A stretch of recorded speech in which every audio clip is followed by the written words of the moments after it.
Oh, Lisa, let's be thorough this time, okay? We'll be on a long trip for 6 days. You've got plenty of time. Make sure you clean thoroughly. Looks like you can get plenty of housework practice. Go for it, Lisa. Understood. I will make sure to clean thoroughly. Several days later. Hey, what's going on? We can't get into the house. I figured as much. What does that mean? What is this, Lisa? What did you do? Explain. Where are you right now? What did you do while we were on vacation? My name is Lisa, a 30-year-old part-time housewife. I've been married to my husband Henry, who's 4 years older than me, for just under a year. You could say we're still in our newlywed phase. I had dreams of living a sweet life with just the two of us. That was the plan, until we got married. After deciding to get married, we purchased a house and started living together. At first, everything was going well, but then we ran into a problem. Lisa, what's for dinner tonight? Honey, what did we have for dinner last night? We had curry last night. It's summertime, so something light would be nice today. Something light, got it. The problem we encountered was that my in-laws started living with us without our consent. We never discussed living with my husband's parents. We bought the house intending to live there, just the two of us. And yet, without a word to me, my in-laws decided to make themselves at home. At first, they just came over and stayed on weekends, but it escalated and they brought their own furniture and started acting like it was their house. It'd be nice if my husband said something, but with him saying things like, Mom, are you feeling the summer heat? Are you okay? Dad too? I'm worried. I don't hold out much hope. I didn't realize until we got married, but my husband acts like a child in front of his parents. He has no opinions about his parents living in our house without our consent. I've tried talking to him about it when it's just the two of us. Hey, I didn't hear anything about your mom and dad moving in. Our house isn't big and we won't have enough rooms when we have a kid. What are we going to do about this? You need to explain and get them to move out. All my husband had to say was this. What are you talking about? We can just move if we have a kid. I think mom and dad would be happy to live with their grandchild. I'd be happy to live with everyone too. Not only does my husband not see any problems with his parents living with us, but he seems to be happy about it. It's hopeless. I gave up on having my husband explain to them. I blame myself thinking, why didn't I realize this before we got married? My husband lived with his parents until we got married. I only visited his parents' house once when we went to introduce ourselves before the wedding. So I had no idea what his lifestyle was like. I had no idea he was such a mom's boy and a daddy's boy. Living with his parents, all of a sudden, is stressful enough. But there's even more pot on top of that. Hey, Lisa, there's nothing I can eat for dinner today. Can you make something else? Isn't fish, boiled vegetables, greens, and soup okay? I'm not in the mood for fish. I wanted meat today. My mother-in-law is acting like a princess. She's always had something to complain about, this or that. I don't have any meat right now. Oh, is that so? Let's order delivery then. My mother-in-law started ordering luxurious hors d'oeuvres, not the sort of thing one would usually order on a weekday. It's fine if she wants to splurge with her own money, but... hello. I'll take one of those luxurious hors d'oeuvres. Yes, you can charge it to the usual card. Huh? My mother-in-law had registered my card without my permission.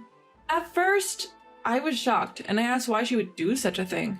Because everyone will eat if I order, right? It's everyone's food expense, so it's normal for you to pay, right? She said, brandishing her own theory. Sure enough, if my mother-in-law orders too much food, everyone has no choice but to eat it. I reluctantly eat as well. But why should it be taken for granted that I bear the entire burden? I can't understand my mother-in-law's thinking at all. And my father-in-law is quite a character too. If you're a wife supporting a family of 4, you have to prepare both meat and fish. Everyone might feel different, right? This is exactly why modern women are so... Oh boy. No, you're the biggest oh boy here. Of course, my father-in-law doesn't scold my mother-in-law for her wins.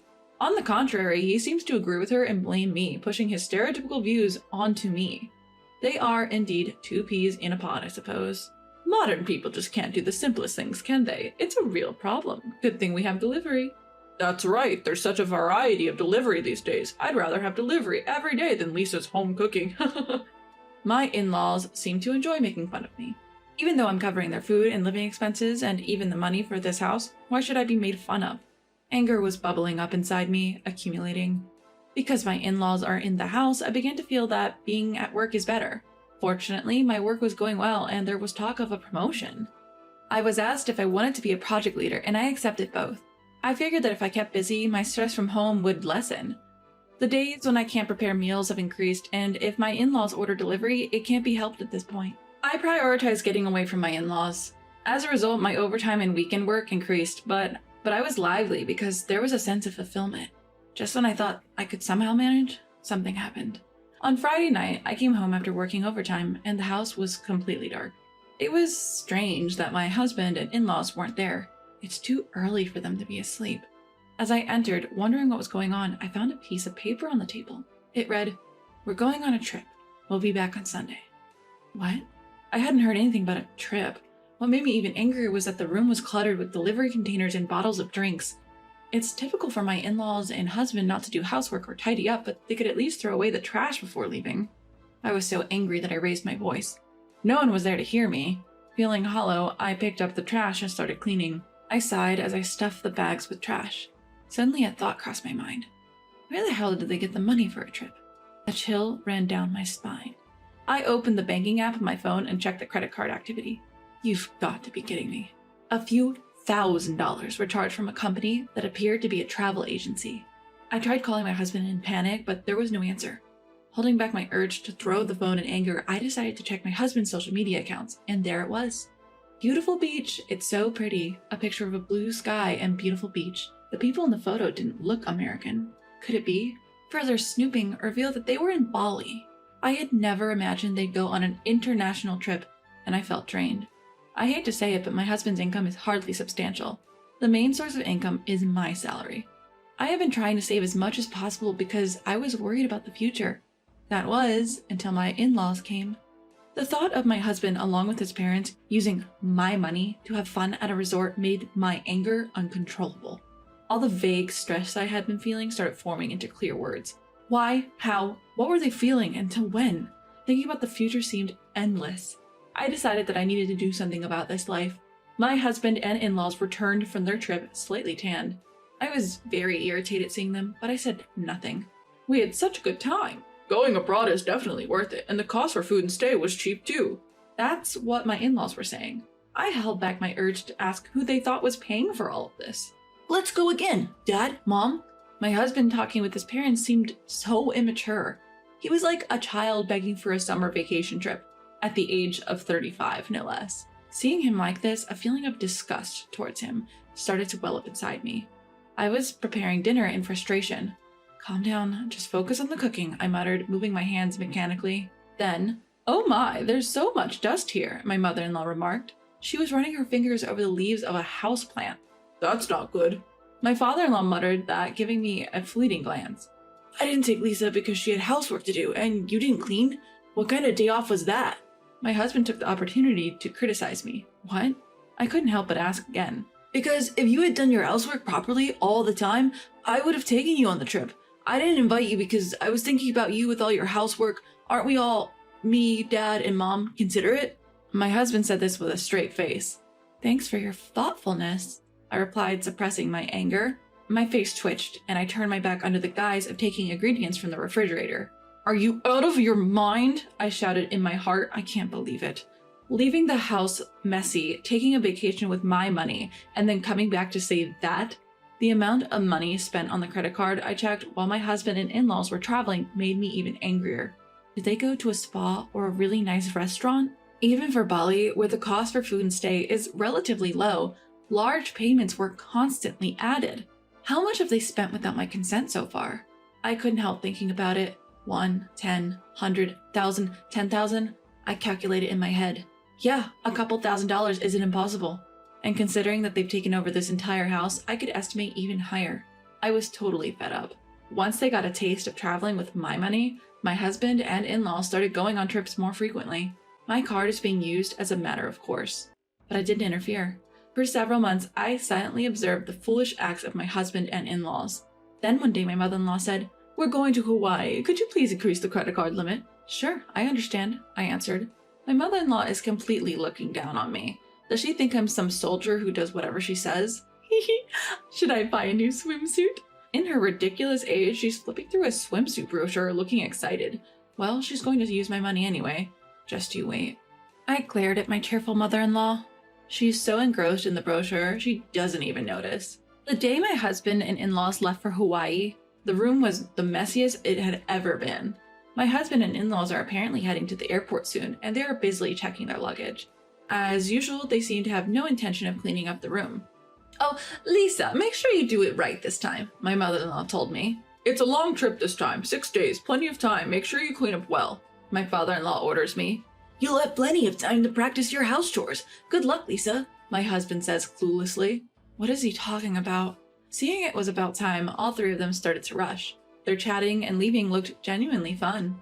Understood, I'll make sure to clean thoroughly. They probably didn't hear me due to their chatter.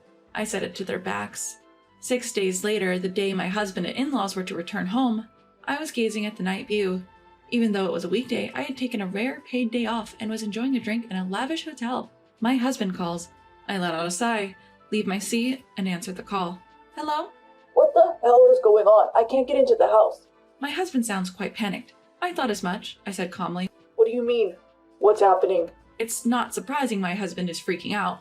After all, the house is vacant. There should be a for sale sign at the entrance, and not a single piece of furniture should be visible from the windows. "Lisa, what have you done? Explain.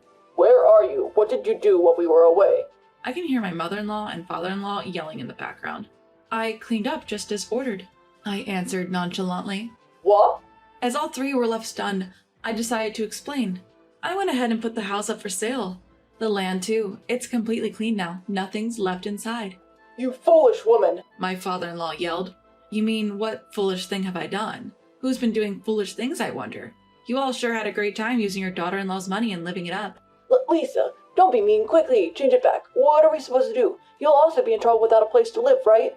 My husband pleaded in a voice that sounded almost teary. "I won't have a problem. The house was bought by me in the first place, and all I did was sell it. I've decided on my new place to live. Yes, the house was purchased with my considerable income. Of course it's under my name. It was a house to which my husband had no rights." "How could you? It was our home. How could you sell it without permission?" To my mother-in-law who said this, I replied, "Please save your sleep-talking for when you're asleep. It was never your home to begin with. You were just freeloading, right? Parasiting off me, right? I've made up my mind. I can't continue like this, losing everything. I need to exterminate and rid myself of these harmful pests." "How dare you speak to Mom like that?" The words bellowed from my husband were met with my swift retort. "You're the pest too. I want a divorce. I'm going to demand my money back, which you've recklessly spent. I've already consulted with my attorney. The amount is..." After I could relay the amount, I heard a loud clatter on the other end. It seemed that my husband in shock had dropped the phone. "What happened, Henry? What's wrong?" The voices of my mother-in-law and father-in-law echoed, clearly worried for their son. Dad..." My husband started crying like a child. Through the phone, I could only pull back in disbelief. Knowing that any further conversation would be futile, I hung up the phone. Sitting back down, I sighed. It had become second nature to me, but today it was different. It was a sigh of relief. At last, I finally cleaned house. Good job. I toasted to myself, sipping champagne. My husband and in-laws seemed to have no choice but to return to their family home. Well, they had nowhere else to go after all. During the months from my decision to divorce until I actually brought it up, I found out that their home had turned into a hoarder's paradise. When I visited to introduce myself before our marriage, the place didn't seem so disheveled. They must have hired professionals to temporarily tidy it up. Their house had a long-standing reputation in the neighborhood as a hoarder's home. Perhaps a messy house suits my messy husband and in-laws more than a clean one. Though my husband was reluctant about the divorce, he quickly accepted when confronted with my attorney. Sobbing, he even signed the agreement to pay me back the money they spent. It's not an amount he could easily afford with his salary, but it's only fair since he was the one who created this situation, recklessly indulging in luxuries with other people's money. And so, I managed to completely sever ties with my troublesome family. However, I must regret the fact that I married such a man in the first place. Before we got married, I somehow managed to spin his troublesome traits in a positive light, finding him charming and laid back despite his age. Maybe I was too desperate as I approached my 30s. While occasionally venting about this to my colleagues, I go about my daily work. Will I be single forever from now on? You're still young. Don't say things like that. I appreciate the subordinates who play along with my complaints and jokes. You're right, I shouldn't give up hope. That's right. Would you consider someone younger? Is that a joke? Looking up, I see that my subordinate's face is serious. Don't hoard unnecessary things. Cleaning is important. But maybe, just maybe, I don't need to give up hope. These days, I find myself pondering such things.